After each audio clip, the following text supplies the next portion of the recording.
let's get into today's topic, which is blind versus blind play. It's a very common spot. It's a very badly played spot at low stakes. Let's exploit the hell out of our opponents and learn some theory while we're at it. All right, sure. So you played this hand this week, blind versus blind with the Jack 9 of clubs, flop trips. So the first thing to outline blind versus blind is like the flop toolkit, and you can absolutely just use small bets for now. I know that neither of you are really building like too many huge bet strategies or anything on flop, which is fine. And so playing B33 or check is good. This is a frequent B33 board, Jack Jack 5, but I would recommend that you don't range bet everything blind versus blind. And the reason for that is that it's important to get accustomed to how to play a mixed polar strategy, which means that your betting range is a bit polarized. You can still bet sixes here, by the way, for value. It's not mega polarized. And you can bet ace king for thin value denial. And you can have bluffs, but you might like think about where the median of your range is, like that checking band. And it might be like ace 8, ace 9 or something like that in this spot. And you might check those hands. The mixed polar part of the flop strategy, blind versus blind, comes in with respect to the fact that we are not actually always betting our value hands. So this Jack 9, if you're not range betting here, and I'd recommend not range betting here, you would want to check this. Sometimes you'd want to get used to checking it. You want to train your brain. Out of position, you want an uncapped checking range, much more uncapped than you would have on the button or something like that. So we go for a bet here, 6 of hearts rolls off on turn, and we decide to check. What's your thought process like when you get into this turn spot? I know you're an intuitive player, but try and spell it out for me. I think I was thinking about maybe I check to see if he has a heart, maybe he bet and see how big he bet. Maybe I can check raise. Okay, so I don't think you're comparing lines. I think you're just saying check raise is an option. Now, if villain does bet small, I agree that you could check raise. You do have trips bad kicker on a 3 flush turn. Yeah. And when you say a heart, it's a little bit vague. What kind of hands are you thinking about when you say a heart? You mean what he has?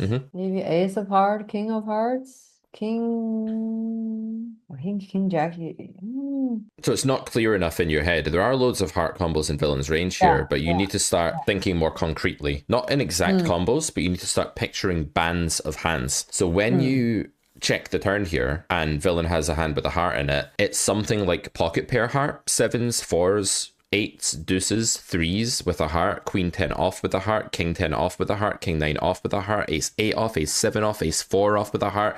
See how effortlessly I can rattle through these hands. That's because I deserve to play the game. No, I'm just kidding. That's because I've done this for many, many years. I'm a dinosaur. You've got to start thinking more concretely, because you could be in a spot where villain doesn't have many hearts, but you just see 3 hearts on the board and you lazily say he could have a heart. So I need you to be more concrete with that. The next thing I need you to do in your thought process is compare bet with check. You say that like villain might bet if he has a heart, but he's also calling your bet with a heart. If villain has 4s with a heart, 7s with a heart, ace high with a heart, they're not folding and they're not necessarily betting. So you can't just infer that check raising is a better way to play Jack 9 than betting. In my mind, betting's way better here because you're against the passive pool and there are many showdown value heart combos that are going to call and not necessarily going to bet. Moreover, you don't have the nuts. Check raise with Jack 9, that is not a line that really occurs to me because that's a nutty value line. Like you want to check raise and build a giant pot with a nutted hand, like a boat or a flush, or maybe a better jack. But with Jack 9, the hand is too thin for a check raise against any sizable bet. Maybe against a small bet you can, but that's an anomaly. So your plan here shouldn't just be, he might have a heart, he might bet, I'll check raise. It should be a more concrete evaluation of the hands you're up against and a comparison of bet and check as alternative options. And that's why you end up checking too often. You just like that. You're a moth to the flame of picture them betting. You like the feeling of them betting when you have a hand, and I need you to be more concrete. But you can check here in theory, and you can slow play a lot of your good hands here because you're out of position. And that's one of the concrete facets of blind versus blind play. You can slow play. I wouldn't recommend it against this pool in this spot with a hand that's good to value bet, not great to check raise. You check raise.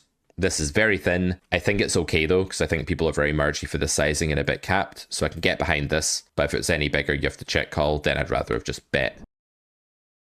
So blind versus blind, you can go check raise here. This looks pretty good. You do. Sizing wise, maybe a bit bigger. This is quite small. Like if you call 2 pots 10, you make it 550 more. It's like half pot. I think the hands you want to raise here want to go a bit bigger. But then again, you could build around some one pair, ace, jack, queens, kings here as well. And we check the turn. And I don't like this very much because when the spot is, when it's a fish and the board wettens like this, you're going to see a lot of passivity. You're going to see people check back hands they would have called. So I think in my mind here, I want to keep aggressing. And if you do face this small bet, I think we just have to raise. Like, how many boats are really in villain's range here? We're really letting our opponent off the hook in this hand. And I would just urge you to ask, like, what are the monsters under the bed that caused this disaster? Because in my mind, this hand's a disaster, right? I mean, at least got another very big bet out of the turn and probably even a stack. Yeah. So it's just not well played. So what's happening in game? Probably the fear of losing. Yep. And I don't know where it comes from, but it's probably that. Because I know that this is just bad. If I see this, I just know that this is bad. I shouldn't care if he has jacks and nines or jack eight or whatever boat he has. I mean, he has it, and then I get stacked, and so what? But that's that's probably coming from the amounts I got stacked the last few weeks, and it's stupid. If you've warmed up properly and you've got yourself into a invigorated, curious mode, and you're like, right, how am I going to play the best here? Like, I'm chilled, I'm in the zone, I've got my music, I'm in the zone, I'm feeling confident. You're just not going to succumb to that leak. You're only succumbing to that leak because you're in that mental space. So if we fix the mental space, we fix this. It's that simple. It's all about mindset. This is not something that your logical brain can coach. You're calling it stupid as if it's a logical opinion. Like, if I say 2 + 2 is 9, that's stupid because it's a logical... Okay, maybe it's not. Maybe I'm just bad at math. But, like, that's at least cognitively deficient, right? Let's use that term. It sounds like very new age, but cognitively deficient to say 2 + 2 = 9. But it's not cognitively deficient to say I'm scared. That's an emotional state, and it cannot be judged based on logical merit. And so it's more accurate in your critique of yourself to say emotions invaded. It's not stupid. It's ill-prepared. It's the wrong mindset. It's succumbing to a mental pitfall. It's not stupid because you sit here today and you know fine well what you've done. What I hope I would be able to do is that I would make only the rational decision at the table, and that's not happening. And for myself, I find it very confronting because in a whole bunch of other stuff, almost everything I do, I can make the rational decision. Yep.